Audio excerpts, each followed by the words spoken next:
Covid ರೂಪಾಂತರ ವಿದೇಶದಲ್ಲಿ ನಡೆಯುತ್ತೆ ಎನ್ನಲಾಗದು. ಭಾರತದಲ್ಲೂ ಇಂತಹ ಬದಲಾವಣೆ ಅಲ್ಲಗೆಳೆಯುವಂತಿಲ್ಲ. ವಿದೇಶಿ ಪ್ರಯಾಣಿಕರಿಗೆ ಕ್ವಾರಂಟೈನ್ ಆರ್ಟಿಪಿಸಿಆರ್ ಎನ್ನುತ್ತಿದೆ. ಆದರೆ ವಿಮಾನ ನಿಲ್ದಾಣದಲ್ಲಿ ಥರ್ಮಲ್ ಸ್ಕ್ರೀನಿಂಗ್ ನಡೆಯುತ್ತಿಲ್ಲ ಎಂದು ಶಾಸಕ ಯುಟಿ ಖಾದರ್ ಹೇಳಿದರು. ಅವರು ಮಂಗಳೂರಿನಲ್ಲಿ ಸುದ್ದಿಗೋಷ್ಠಿ ನಡೆಸಿ ಮಾತನಾಡಿದರು. ಸರ್ಕಾರದ ನಡುವಿನ ಸಮನ್ವಯ ಕೊರತೆ ಜನರ ಮೇಲೆ ಪರಿಣಾಮ ಬೀರುತ್ತಿದೆ. ನೈಟ್ ಕರ್ಫ್ಯೂ ಬಗ್ಗೆ ಸರ್ಕಾರಕ್ಕೆ ವೈಜ್ಞಾನಿಕ ತಿಳುವಳಿಕೆ ಇಲ್ಲ ಎಂದು ಹೇಳಿದರು. ಇನ್ನು ರಾಜ್ಯ ಸರ್ಕಾರಕ್ಕೆ ಶಾಲಾ ಆರಂಭದ ಬಗ್ಗೆಯೂ ಗೊಂದಲವಿದೆ. ಸರ್ಕಾರ ಈ ಬಗ್ಗೆ ಸ್ಪಷ್ಟ ನಿರ್ಧಾರ ಹೊಂದಬೇಕಿದೆ. ಆಫ್ಲೈನ್ ಆನ್ಲೈನ್ ಎರಡೂ ಆಯ್ಕೆಯ ಅವಕಾಶ ಅಸಮಂಜಸ. ಆಫ್ಲೈನ್ ಶುರುವಾದರೂ ಬಳಿಕ ಆನ್ಲೈನ್ ಸೂಕ್ತವೇ ಎಂದು ಶಾಸಕ ಖಾದರ್ ಅವರು ಪ್ರಶ್ನಿಸಿದರು. ಎರಡನೇ ಹಂತದ ಕೋವಿಡ್ ಯಾವ ರೀತಿ ಪರಿಸ್ಥಿತಿ ಬರ್ಬೋದು ಮುಂದಿನ ದಿನಗಳಲ್ಲಿ, ಅದಕ್ಕೆ ಏನು ತಯಾರಿ ನಡೆಸಬೇಕಂತೇಳಿ ರಾಜ್ಯದ ಉದ್ದಗಲಕ್ಕೂ ಜನ ಇವತ್ತು ಭಾಳ ಗೊಂದಲಕ್ಕೊಳಪಟ್ಟಿದ್ದಾರೆ.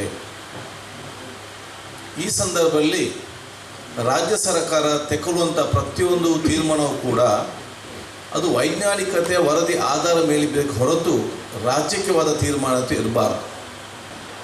ಯಾವುದೇ ವರದಿ ಇಲ್ಲ, ಯಾವುದೇ ವೈಜ್ಞಾನಿಕತೆ ಇಲ್ಲ, ಗಂಟೆಗೊಂದು ಸ್ಟೇಟ್ಮೆಂಟ್ ಕೊಡುವುದು, ಹೆಲ್ತ್ ಮಿನಿಸ್ಟರ್ ಒಂದು ಸ್ಟೇಟ್ಮೆಂಟ್ ಕೊಡುವುದು, ಅದನ್ನು ನಮ್ಮ ಚೀಫ್ ಮಿನಿಸ್ಟರ್ ರದ್ದುಪಡಿಸುವುದು, ಈ ರೀತಿ ಬಹುಶಃ ಮುಂದಿನ ದಿನಗಳಲ್ಲಿ ಇವತ್ತು ಆಗಬಾರ್ದು.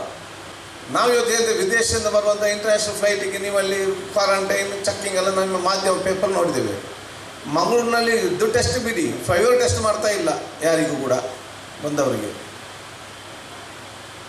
ಈ ಟೆಸ್ಟ್ ಬಿಡಿ, ಯಾವುದು ನಿಮ್ಮ RT-PCR ಟೆಸ್ಟ್ ಅಲ್ಲ, ಫೀವರ್ ಟೆಸ್ಟ್ ಮಾಡ್ತಾರಲ್ಲ, ಅದು ಕೂಡ ಮಾಡ್ತಾ ಇಲ್ಲ.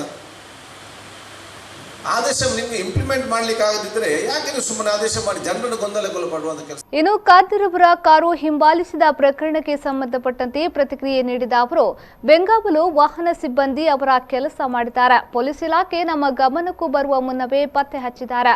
ಆರೋಪಿಯನ್ನ ರೆಡ್ ಹ್ಯಾಂಡ್ ಆಗಿ ಬಂಧಿಸಲು ಮುಂದಾಗಿದ್ದಾರೆ. ಆತ ಕಾಂಗ್ರೆಸ್ ಪಕ್ಷದ ಕಾರ್ಯಕರ್ತ ಅನ್ನೋದು ಮುಖ್ಯವಲ್ಲ.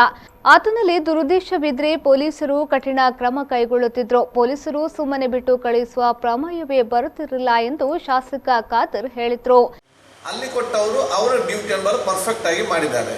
ಯಾರು ಫಾಲೋ ಅಪ್ ಮಾಡ್ತಾರೆ, ಯಾರು ಇದನ್ನು ಮಾಡ್ತಾರೆ ನೋಡಿಕೊಂಡು ಸಸ್ಪಿಷಿಯಸ್ಲಿ ಈ followed they try to catch it. ಅವ್ನು ತಪ್ಪಿಸಿ ಹೋದ, ಅವ್ನು ಕಾನೂನು ಪ್ರಕಾರ ಕಂಟ್ರೋಲ್ ರೂಮಿಗೆ ಮೆಸೇಜ್ ಕೊಟ್ಟಿದ್ದಾರೆ. ಪೊಲೀಸರು ಅವರ ಕಾನೂನು ಪ್ರಕಾರ ಅವನನ್ನು ಪತ್ತೆ ಹಚ್ಚಿ ತನಿಖೆ ಮಾಡ್ತಾರೆ. ಪಕ್ಷದ ಕಾರ್ಯಕರ್ತರ ಇನ್ನೊಂದು ಅದು ನಮಗೇನು ಗೊತ್ತಿದೆ. ನಮ್ಗೆ ನೋಡಿ, ಅಲ್ಲಿ ಅವನಲ್ಲಿ ಬ್ಯಾಡ್ ಇಂಟೆನ್ಷನ್ ಇತ್ತಾ ಇಲ್ವಾ? ಬ್ಯಾಡ್ ಇಂಟೆನ್ಷನ್ ಇದ್ದಿದ್ರೆ ಪೊಲೀಸ್ ಅವರನ್ನು ಯಾರನ್ನು ಕೂಡ ನೋಡದೆ ಕ್ರಮ ತಗೊಳ್ತದೆ. ಈ ಸಂದರ್ಭ ಸುದ್ದಿಗೋಷ್ಠಿಯಲ್ಲಿ ಕಾಂಗ್ರೆಸ್ ಮುಖಂಡರು ಉಪಸ್ಥಿತರಿದ್ದರು.